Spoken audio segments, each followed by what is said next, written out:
This video is sponsored by Card Kingdom. If you click on the link in the description below, it'll take you to their store and they'll know I sent you there.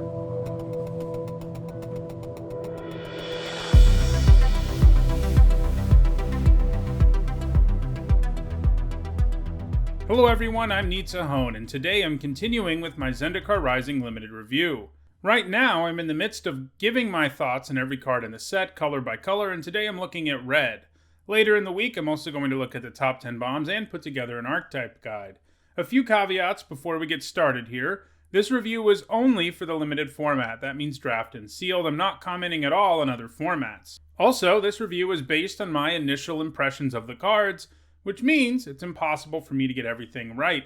I usually do a video where I discuss the cards I got wrong and why at the end of each format. A useful piece of information is that usually when I'm wrong, it's because I underrate cards, not because I overrate them. Finally, I use a letter grade system to sum up my thoughts on each card. If you're unsure what those letter grades mean, there is an explanation in the description. Alright, let's get started with our first red card. First up, it's a Coomb Hellhound, which for 1 red mana is a 0/1 elemental dog at common. It has Landfall, which is a returning mechanic that just means when a land enters the battlefield under your control, you get some kind of effect. And in this case, it gets +2/+2 until end of turn.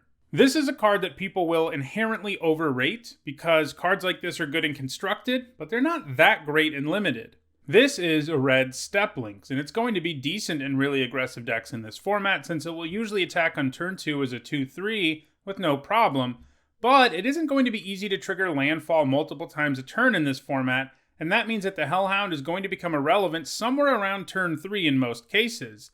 That means that less aggressive decks won't really want it, and even in the aggro decks, it's not going to be incredible because if you get it any later than turn 3, it's just going to be a 0/1 that can't really attack. I think it's just a C. Next up, it's a Coomb Warrior, which is 5 generic and a red mana for a 4/5 Minotaur Warrior at uncommon, and it has Trample, and it's a modal double-faced card, which means when you play it, you can choose one of the two sides of it, the first side being that of Coomb Warrior, and the second being a land called a Coomb Teeth. It enters the battlefield tapped and can tap for red mana. I've been singing the praises of these all through this set review, and I'm going to continue to here. These offer great flexibility. It will make it feel like you're running fewer lands in your deck and cut down on flooding. If you get this early and you need a land, it does the job. Sure, it comes into play tapped, but having that option is inherently powerful. Then, if you draw him late, you just have a creature who has some decent stats. It's kind of like if you had a big guy who had cycling, you would cycle it away early to help you find a land or something else, and in this case, he can just be the land. And if you get him late, you'd much rather play the creature than have a land. He isn't efficient by any stretch, but he's no slouch either. He has size and evasion. I think the flexibility on these is going to make all of these overperform. If he was just a creature, for example, he'd be like a D+, but adding the land option is good enough for a full letter grade boost. I think a Coomb Warrior is a C+. Next up, it's Ardent Electromancer, which for 2 generic and a red is a 3/2 human wizard at common, and when it enters the battlefield, you add red for each creature in your party, and your party consists of up to 1 each of Cleric, Rogue, Warrior, and Wizard.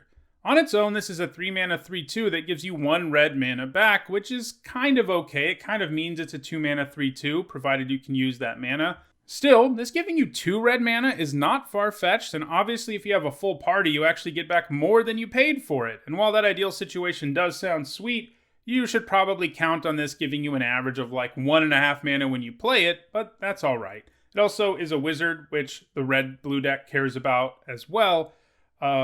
So it has a higher ceiling, but the hoops to get to that ceiling are a bit rough. I'm just going to give it a C.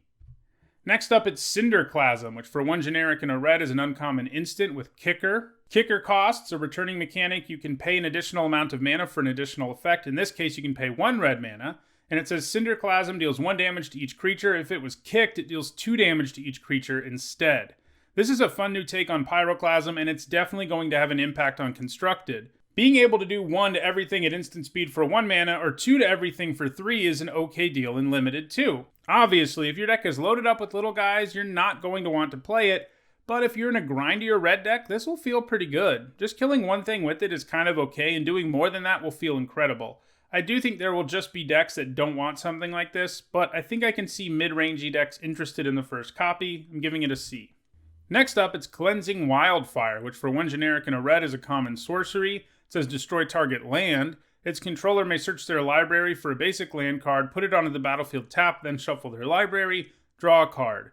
2-mana land destruction with a cantrip is interesting. That would be super crazy if it didn't also let your opponent replace the land that they lose. Now, that mostly means that, in terms of destroying opposing lands, it will mostly only be worth it if your opponent has powerful non-basics. There aren't that many in this format. So most of the time, it's kind of just a cantrip. However, it is kind of a modal card. You can use it to destroy one of your own lands to search up a basic land you might need, like if you're splashing. That isn't amazing, but it does give red decks a way to fix, and tacking a cantrip onto it makes it a little less painful. Will you play this most of the time? No. But if you're trying to splash something and don't have any other fixing, this can do the job, in addition to maybe picking off a powerful non-basic at some point too, giving it a D+. Next up, it's Expedition Champion, which for 2 generic and a red is a 2/3 human warrior at common, and it gets +2/+0 as long as you control another warrior. This is a fine little warrior payoff. A 4/3 for 3 is a decent creature for sure, though it isn't really going to be taking over the game or anything like that. And it will still be a 2/3 some of the time. I think it's just a C. Next up, it's Fireblade Charger, which for 1 red mana is a 1/1 Goblin Warrior at uncommon. As long as it's equipped, it has haste, and when it dies, it deals damage equal to its power to any target. Man, this is a nice equipment payoff. So a 1 mana 1/1 that does 1 damage to something when it dies is usually like a C-. It provides a nice little creature that can trade up for X2s, and can really make your opponent rethink attacking or blocking when they have a couple of X1s, but this will get absolutely insane with equipment or combat tricks for that matter. It is going to be doing 3+ damage with decent regularity in this format. There's enough good equipment around for that to be the case, and that means it will have haste reasonably often too. Basically, it's good on turn 1 if you're just playing it as your 1-drop, and if you get it in the late game and you can give it some equipment, it's going to be good right away as well. It also doesn't hurt that it is one of the party creature types as a warrior, and that means if you're in the party deck, particularly the black-red one, it will also help you get party going on turn 1, which isn't always doable. He is kind of a build-around, but I think the completely equipmentless fail case here is reasonable, while the equipment upside is very impressive. I honestly think that this little 1-drop is first pickable in some weaker packs just because it has a very reasonable baseline and all kinds of upside. I'm giving it a B-. Next up, it's Fischer Wizard, which for 1 generic and a red is a 2/1 Goblin Wizard at common. When it enters the battlefield, you may discard a card, and if you do, you draw a card. This is pretty unexciting. You know, Wizards is printing, on average, cards that are more powerful than they used to be, and there was a time when a card like this would usually make the cut, but now, with so many good cards being printed, and the average power level of commons going up, a card like this just won't make the cut very often. It does have a useful creature type, but it has mediocre stats, and rummaging, while a thing, isn't great either. Overall, this is something you're going to cut more than you play it. It's just a C-. Next up, it's Gomafada Vanguard, which for 1 generic and a red is a 2/2 human warrior at uncommon, and when it attacks, target creature an opponent controls with power less than or equal to the number of warriors you control can't block this turn. This is a pretty nice payoff for the warrior deck. These creatures who make stuff unable to block always play really well in limited because they can have a drastic impact on combat, making it so that creatures who didn't have good attacks previously can now attack. Now, the best version of these we see generally have haste and don't ask us to jump through hoops, but they also generally cost a lot more than 2 mana and don't have reasonable stats. I think in the end this falls short of being first pickable, but if you're in the warrior deck, it should definitely move up in your pick order. I'm giving it a C+. Next up, it's Grotog Bug Catcher, which for 1 generic and a red is a 1/2 Goblin Warrior at common with trample, and when it attacks, it gets +1/+0 until end of turn for each creature in your party. So on its own, this thing is a 2 mana 1/2 when it's blocking, and a 2 mana 2/2 when it attacks, plus it has trample. That's a decent little card, and an especially good place to put equipment or use tricks. Obviously, if your party gets bigger, he becomes a better attacker. This seems like a solid 2-drop for aggressive decks. I'm giving it a C. Next up, it's Grotog Nightrunner, which for 2 generic and a red is a 2/3 Goblin Rogue at uncommon, and when it deals combat damage to a player, you exile the top card of your library, and you may play that card this turn. I always really like thieving magpie-esque creatures, and we have a red version of that here. If you can back him up with removal, tricks, and equipment, he's going to wreak havoc on a game since he will effectively draw you a card when he hits your opponent. He has kind of mediocre stats for sure, but they're not so bad that he won't be able to attack on some board states even on turn 4 without any help because his stats are kind of okay. There are enough ways to make him evasive and increase his stats that he's going to cause real problems for opponents, and he's going to net you some cards. He's also a red rogue, something that matters a little bit for decks trying to do party. Overall, I think you can spend a first pick on Grotog Nightrunner in some weaker packs. I'm giving it a B-. Next up, it's Inordinate Rage, which for 1 generic and a red is a common instant, and it says target creature gets +3/+2 until end of turn, scry 1. This isn't that good. 2 mana for +3/+2 on its own is like a D+.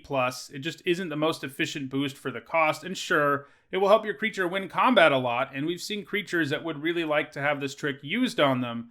But as you add more mana to tricks, they become more problematic as the tempo hit you take when things go wrong increases. I don't think adding Scry 1 to the mix here is enough to make this better than a D+. I'm a little surprised this doesn't give Trample or something, but maybe that would make it a little too good. As it is, I'm not planning on playing this most of the time. Next up, it's Kargan Intimidator, who for 1 generic and a red is a 3/1 human warrior at rare. He says cowards can't block warriors, and you can pay 1 generic mana and choose 1 ability that hasn't been chosen this turn, and he gives you 3 choices. He can get +1/+1 until end of turn, he can make a creature into a coward until end of turn, or he can give a warrior trample until end of turn. This is a nice 2-drop, one that's a bit of a Swiss Army knife. Making a creature into a coward means that on his own, he can't be blocked by it, but that's going to be true of your other warriors too. He can pump himself to a 4/2 as well, which means if he can't be blocked, he's going to hit hard, and he can give any warrior, including himself, trample too, which is some nice upside. If this comes down early and you can't kill it, you're probably going to lose, and it has utility all game long thanks to its suite of activated abilities. I think you first pick this most of the time you see it, giving it a B.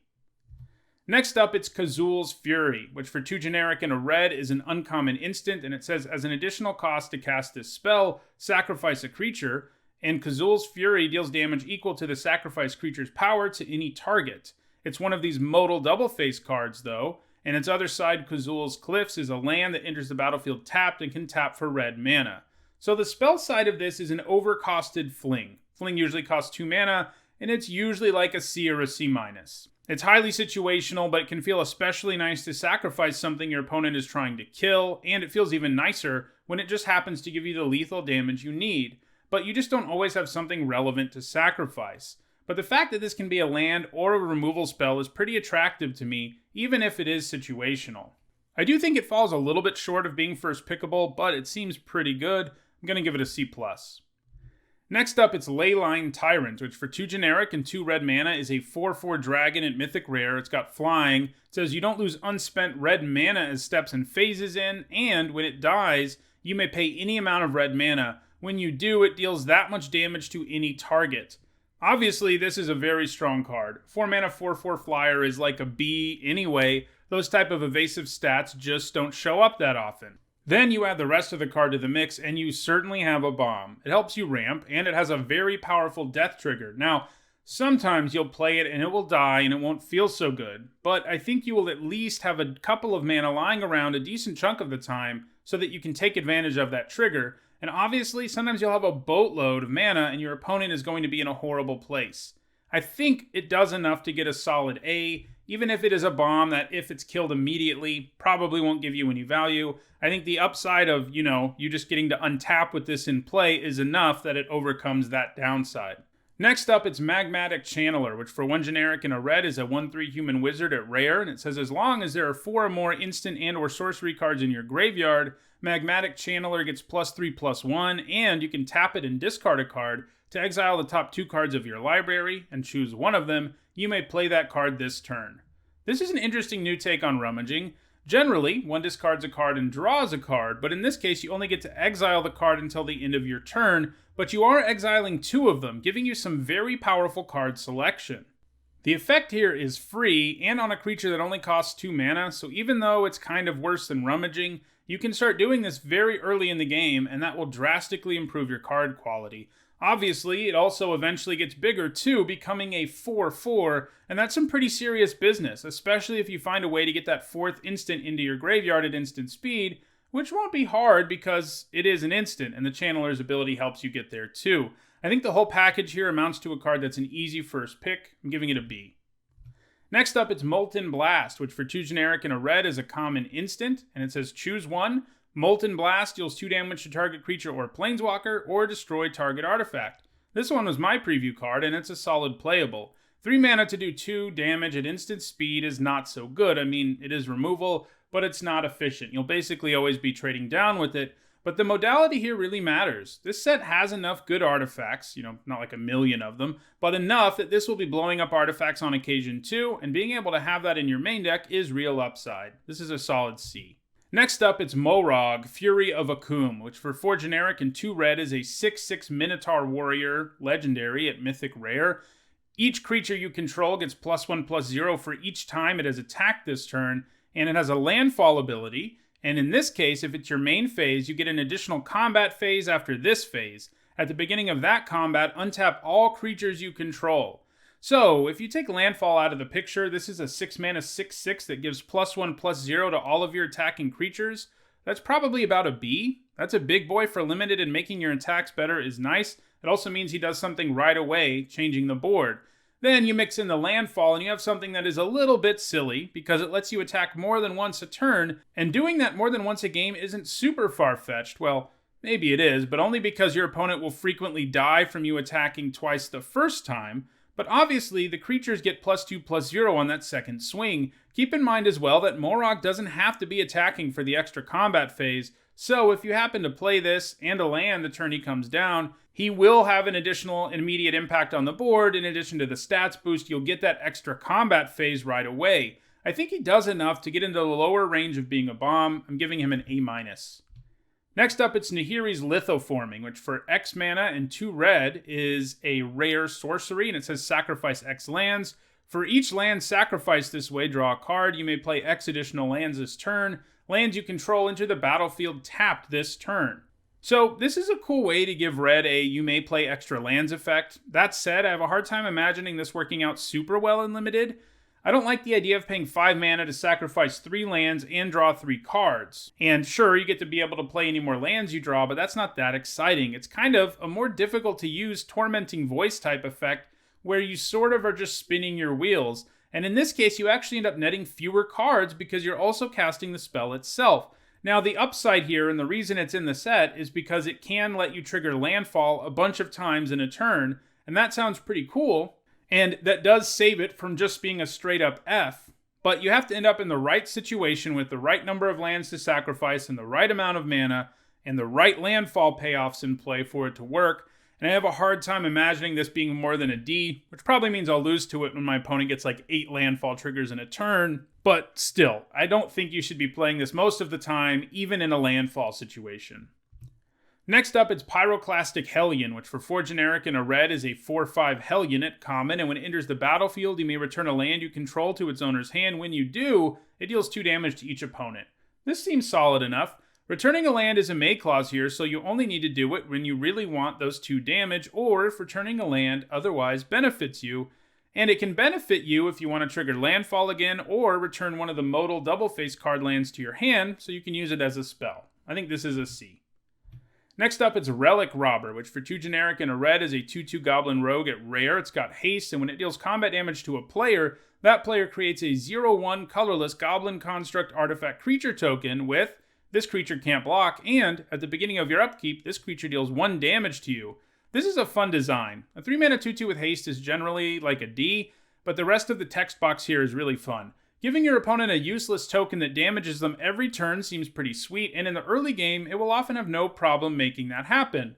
Problem is, once it gets late, it will be increasingly difficult to get in with the robber, at which point it just becomes a really inefficient creature. I think the downside prevents this from being a rare you want to first pick, but it's a nice playable, good place to put equipment and stuff like that. I'm giving a C+. Next up, it's Rockslide Sorcerer, which for 3 generic and a red is a 3/3 human wizard at uncommon, and it says whenever you cast an instant sorcery or wizard spell, it deals 1 damage to any target. This is a strong uncommon. As I said when we were looking at blue, cards with wizard instant sorcery payoffs are going to be pretty nice, especially in the blue-red deck, because having a deck with 10 plus cards that trigger it is not a crazy scenario, and that means this can ping a ton in a single game, which can allow you to pick off small creatures or go for your opponent's dome. If you can play multiple cards to trigger it in the same turn, it will get even sillier. I think I'm going to be first picking this in some packs. I'm giving it a B-. Next up, it's Royal Eruption, which for 1 generic and a red is a common sorcery, and it has a kicker for 5, and it deals 3 damage to any target. If it was kicked, it deals 5 instead. 2 mana to do 3 to something is premium removal, even as a sorcery. You're just going to trade up with it a lot, and that feels great, and hey, sometimes you can go after your opponent and end the game that way. Obviously, the kicked version of this is far from efficient, but it really is just upside tacked on to an already premium removal spell, and having a direct damage spell that can do 5 is going to just end some games. This is a great common, one you will first pick with regularity, giving it a B. Next up, it's Roiling Vortex, which for 1 generic and a red is a rare enchantment, and it says at the beginning of each player's upkeep, Roiling Vortex deals 1 damage to them. And whenever a player casts a spell, if no mana was spent to cast that spell, Roiling Vortex deals 5 damage to that player. And you can pay 1 red mana, and it says your opponents can't gain life this turn. This is a fun reference to the older card, Sulfuric Vortex. Overall, this probably won't be great in Limited. It's the kind of card that is very much designed for constructed aggro decks, who at the very least need some sideboard action against life gain. This format does have life gain in it, so turning it off will matter sometimes, and if you're a really aggressive deck, additional damage to the table will be pretty nice for you. If you're all in on aggro, you shouldn't really care that you're damaging yourself too, since you'll be killing your opponent before it matters. The 5 damage clause is almost never going to come up in this format, so it may as well not be there. So how good is this in Limited? I think you're going to cut it way more than you play it. I'm giving it a D+. Next up, it's Scavenged Blade, which for 1 generic and a red is a common artifact equipment, and when it enters the battlefield, you attach it to target creature you control. Equipped creature gets +2/+0, and its equip cost is 2 generic and a red. This equipment is a bit underwhelming compared to some of the others in this set, but it is still playable equipment, something we normally don't see a lot of, but something there's a lot of in this set. 2 mana to give something +2/+0 is not an awesome rate, but you can kind of think of this as an aura that sticks around to be used elsewhere in the later part of the game. Then you factor in the fact that equipment is a pretty big theme in this set in red, and especially in red-white. And this is definitely a card where the first copy will make the cut in your deck more often than it won't, and you may play more copies than that if you have enough equipment payoffs. I think this is a C.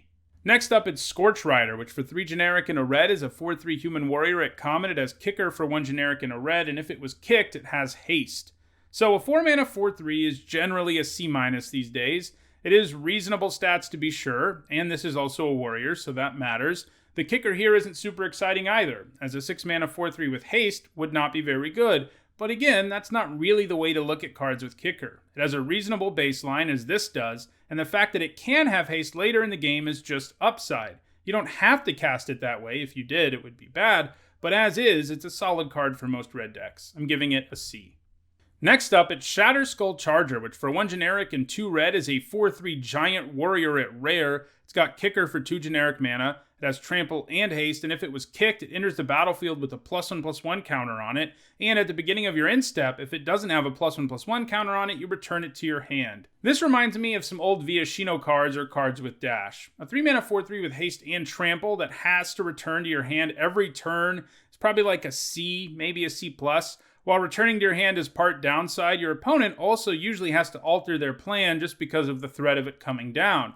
Kicking this is obviously the best option. Then it becomes a 5 mana 5/4 with trample and haste, and that card on its own would be a B-. For a lot of these kicker cards, like the Scorch Rider we just looked at, you can look at them and think about what their base level is, and casting it with kicker is upside. But I'm looking at this card differently. Here, it's kind of the other way around. This is ideally a 5 mana 5/4 with trample and haste, but one that has the upside of being able to dash in and do some damage before he's ready to stick around on the board. I think that makes this something you first pick most of the time when you see it. I'm giving it a B. Next up, it's Shatterskull Minotaur, which for 4 generic and 2 red is a 5/4 Minotaur warrior at uncommon, and it costs 1 less to cast for each creature in your party, and it has haste. So a 5 mana 5/4 with haste is like a C+. Those stats and that keyword are well worth it. Obviously, this sometimes will cost more, and 6 isn't nearly as good, but it will also cost less sometimes. The most frequent amount of mana you'll pay for this is probably 5. I think all of that makes it a C+. This is another one of those party cards, though, where if party's even a little easier to make happen than I'm expecting, it may move up to a B-.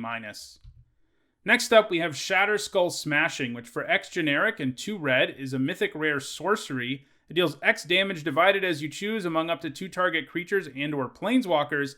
If X is 6 or more, Shatterskull Smashing deals twice X damage divided as you choose among them instead. And it's one of these double-faced modal cards. The other side is Shatterskull the Hammer Pass, a land that enters the battlefield tapped unless you pay 3 life, in which case it comes into play untapped, and it can tap for red mana. So if this were just the Shatterskull smashing card, it would probably be about a C+. Paying 6 mana to kill a couple of X2s isn't half bad, 7 to kill a couple of X3s isn't either, and so on. It does kind of suck it can't go to the dome, and the damage can only be divided among 2 creatures or planeswalkers, but it would be a reasonable card capable of getting you 2-for-1s with some crazy upside if you can pay 8 mana for it. I think adding the land side is a huge deal here because it means when you get this early, obviously you can use it as a land, since having this in your opener often won't actually be that good as it will be a useless card until much later in the game. Like all of these modal double-face cards, this gets a large upgrade. I think having the land side pushes this all the way towards being an easy first pick. I'm giving it a B. Next up, it's Sizzling Barrage, which for 1 generic and a red is a common instant, and it deals 4 damage to target creature that blocked this turn. So this is mostly a removal spell for aggressive decks, since if you're on defense, your opponent won't be blocking much. It does do 4 damage for 2 at instant speed, which is a pretty darn good rate, but it is certainly too situational to ever be considered close to premium. Even the most aggressive decks would generally like to have removal that gets a blocker out of the way before they attack, so having to wait until your opponent blocks to use it is a little bit of a bummer because you're missing out on damage. I think some aggro decks would rather just run combat tricks, which are actually more flexible than this is. In the end, I think this is just fine. If you're an aggro deck and you need removal, you'll play it, but you're kind of hoping to find some better options, giving it a C. Next up, it's Skyclave Geopede, which for 2 generic and a red is a 3/1 insect at uncommon. It's got trample, and when a land enters the battlefield under your control, it gets +2/+2 until end of turn. Here's the card to combine with Nihiri's Lithoform, I guess. Anyway, this creature is going to be pretty scary on the board in the early game. It will typically be a 5/3 with trample, and if you can back it up with removal and or tricks, it's going to wreck face. Still, only 3 toughness on an attacking creature on turn 4 isn't incredible, and this has the fragility of being a 3/1 without landfall, so you'll frequently need other cards to really back it up. I think it's a C+. Next up, it's Sneaking Guide, which for 1 red mana is a 1/1 Goblin Rogue. At common, you can pay 2 and tap it, and target creature with power 2 or less can't be blocked this turn. I don't like this a whole lot. The times where we've seen this ability shine is when they have been free and on a creature with decent stats, and this isn't really either of those things. There are definitely some sweet creatures you can make unblockable with this. We've seen some of them, like the guy who gives your opponent a goblin token that hurts them, and maybe if you get some of those, it will be worth it. But overall, I think I'm going to start this out at a D. I don't think you should be playing it most of the time. Next up, it's Song Mad Treachery, which for 3 generic and 2 red is an uncommon sorcery, and it says gain control of target creature until end of turn, untap that creature, it gains haste until end of turn, and it's a double-faced modal card. The other side is Song Mad Ruins, which enters the battlefield tapped and can tap for red mana. So threat and effects are super situational, and this one is way overcosted. Stealing one of your opponent's guys for a turn just doesn't matter in scenarios where you aren't either killing your opponent, setting them up to be killed on the next turn, or sacrificing the creature you steal. If this was just straight up the spell half of the card, it would be an F. But luckily for Song Mad Treachery, it has another side, and that side's a land. This is roughly equivalent to an overcosted threat and effect in your deck having cycling, and that always makes something like this more bearable. Still, I think this is one of the more underwhelming cards in this cycle, but I think the flexibility it has, counting as a land when you need it to, which is mostly what it's going to do, but also being a threat when you need it to do that, is enough to push it into decent playable territory, giving it a C. Next up, it's Spikefield Hazard, which for 1 red mana is an uncommon instant, and it deals 1 damage to any target. If a permanent dealt damage this way would die this turn, exile it instead. And it's a modal double-faced card. The other side is Spikefield Cave, a land that enters the battlefield tapped, but can tap for red mana. 1 damage to do 1 to something is not usually a great card in Limited, it just doesn't kill enough stuff. This card can at least hit players or planeswalkers, and that's some nice upside. Even adding the exile clause doesn't help a ton, but it does help. Having a land on the other side. When you can't really kill anything with the spell side, having a land isn't a terrible backup. And there are a decent number of X1s in this set that you're going to want to kill, and when you do kill it with Spikefield Hazard, it's going to feel awesome. Overall, I think this is a C+. You can count it as a land in your deck, but it is only a land when you want it to be, and that's pretty nice. Next up, it's Spitfire Legacy, which for 3 generic and a red is a 3/4 lizard at common. Its landfall trigger deals 1 damage to each opponent. A 4 mana 3/4 is a D+ or a C- in most formats these days. This adds a decent landfall trigger to the mix. Doing 1 damage for every land isn't too bad, but it really isn't all that great either. Sounds like a C to me. Next up, it's Synchronized Spellcraft, which for 4 generic and a red is a common instant. It deals 4 damage to target creature and X damage to that creature's controller, where X is the number of creatures in your party. Removal this is, but premium it is not. 5 mana to do 4 at instant speed just isn't going to get you there most of the time. You will frequently be trading down. And sure, it does have party upside, and if you're doing 2+ to your opponent at the same time, you are ending up with a more reasonable spell. And if you have a full party and this was always doing 4 to your opponent and 4 to the creature, it probably would get up to a B-, but that's just not what it's going to do most of the time. Most of the time, it's going to do 1 or 2 damage to your opponent and inefficiently kill a creature. It is removal, and that means you'll play it a decent amount of the time, but it isn't the kind of removal you go after early. It's just a C. Next up, it's Teeter Peak Ambusher, which for 1 generic and a red is a 1/3 Goblin Warrior at common, and for 2 generic and a red, you can give it +2/+0 until end of turn. This is actually kind of interesting, and you're probably thinking, not really, but this kind of card is actually an interesting one to evaluate. Most of the time when we see a card like this, it has pretty bad stats. By giving this a reasonable amount of toughness, they've given us a card that I think will actually overperform. The downside for a card like this is often that the best you can hope for with it is to trade, and if you have to pump mana in just to trade for like a 2/2, as is often the case, you're not doing so well. But in this case, this can really cause 2/2s problems and can trade with 3/3s, and sure, you end up investing a total of 5 mana for that trade, but the fact that it actually has a relevant body that causes problems for some early creatures makes this better than this creature normally is. That was kind of a lot of talking for a card that I don't actually think is that good overall. It's like a C-, but hey, that's way better than Bellows Lizard or Weaselback Redcap. Next up, it's Thundering Rebuke, which for 1 generic and a red is an uncommon sorcery. It deals 4 damage to target creature or planeswalker. This is simple, but it's also premium. 2 mana to do 4 is a great rate. It's efficient enough that you can pretty much always trade up. There's not much more to say, except that you should go after these early, even with first picks. I'm giving it a B. Next up, it's Thundering Spark Mage, which for 3 generic and a red is a 2/2 human wizard at uncommon, and when it enters the battlefield, it deals X damage to target creature or planeswalker, where X is the number of creatures in your party. So, this is a 4 mana 2/2 that does 1 to a creature or planeswalker when it comes down. That's not that good. It's like a D+ probably. When it can kill something, it will feel pretty good, but there are plenty of board states where it won't be able to. However, doing 2 damage with this is a massive upgrade. That card is probably at least a B-, and I think 2 or so damage is probably going to be a pretty frequent outcome. But yeah, if it's doing 3 to 4 damage, it would be in B+ territory, maybe even an A-. I feel pretty good about this card doing 2+ damage most of the time, and I think that's enough for me to give it a B-, and that means you can first pick it in some weaker packs. Next up, it's Tormenting Voice, which for 1 generic and a red is a common sorcery. It's an additional cost to cast it. You discard a card and you draw 2 cards. This has been in like every set for the last 5 years. As usual, it's fine as the last card in your deck. It's probably a little less good in this set because of the double-faced lands and landfall, because the main thing it is nice for is to avoid flooding out, but flooding out is going to be harder than normal in this format. This is a little appealing in the blue-red deck because it gives you a spell trigger and maybe finds you more spells, but you're going to cut this more than you play it. I'm giving it a D+. Next up, it's Tuk Tuk Rubble Fort, which for 2 generic and a red is a 0/3 wall at common. It's got Defender and Reach, and creatures you control have haste. This seems solid. I'm not the biggest fan of creatures with Defender who want you to be aggressive, as those two things seem odd together, but the Rubble Fort here does a reasonable job blocking on the ground and in the sky while giving your stuff haste, and that seems like the kind of thing that could really shift a race. I still don't think it's great, but I think you'll play it more than you won't, giving it a C-. Next up, it's Valiket Awakening, which for 2 generic and a red is a rare instant, and it says put any number of cards from your hand on the bottom of your library, then draw that many cards +1. It's a modal double-face card. The other side is Valiket Stoneforge, and it's a land that enters the battlefield tapped, but can be tapped for red mana.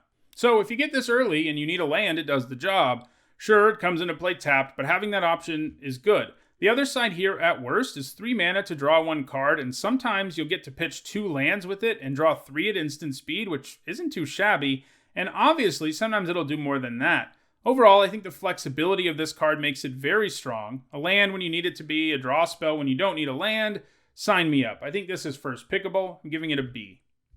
Next up, it's Valiket Exploration. Which for 2 generic and a red is a rare enchantment. It has a landfall trigger that exiles the top card of your library, and you may play that card for as long as it remains exiled. And at the beginning of your end step, if there are cards exiled with Valiket Exploration, put them into their owner's graveyard, then Valiket Exploration deals that much damage to each opponent. I like this card a lot. I always love these red card advantage engines, and that's what we have here. You won't exactly be triggering it every turn like the best ones, but you will get landfall going often enough that it's going to really help you win games. One kind of cool thing about this version is that it doesn't exile the cards forever. You get them in your graveyard, and that might actually matter. The fact it does damage when you don't cast things you exile is nice too, especially because if you hit a land off of this, you're not going to be able to play it, since you already triggered landfall and thus have played your land for the turn. So basically, this does 1 damage to your opponent when you hit something that you can't play, like a land, and draws you a card when you hit anything else. I think the downsides here, namely that you have to trigger landfall, you can't play lands off of it. I think that's enough to keep this from being the sort of A-level red card advantage engine we've seen before, like Outpost Siege, but I think it's pretty good still, and I'm going to give it a B. Next up, it's Wayward Guide Beast, which for 1 red mana is a 2/2 rare beast with trample and haste, and when it deals combat damage to a player, you return a land you control to its owner's hand. So I think we started this video with a red 1-drop that people will overrate because it'll be good and constructed, and I think we're concluding with that too. This is not that good in Limited. It will be terrible in the format for the most part. A 1 mana 2/2 with haste and trample is impressive, surely, but the downside here is absolutely massive. You can't afford to be putting a land in your hand every time this does damage. And yes, I know this can help you trigger landfall, but the downside still outweighs the good, especially because a creature this size will quickly get outclassed and limited anyway. And even playing it on turn 1 is not very good because you just can't attack with it. This will basically be a 1 mana 2/2 with Defender in the early game, and a creature who can maybe sneak in some damage and help you with landfall in the late game. Neither of those things are very appealing to me, though I do think it probably does just enough to not quite be an F. I'm giving it a D.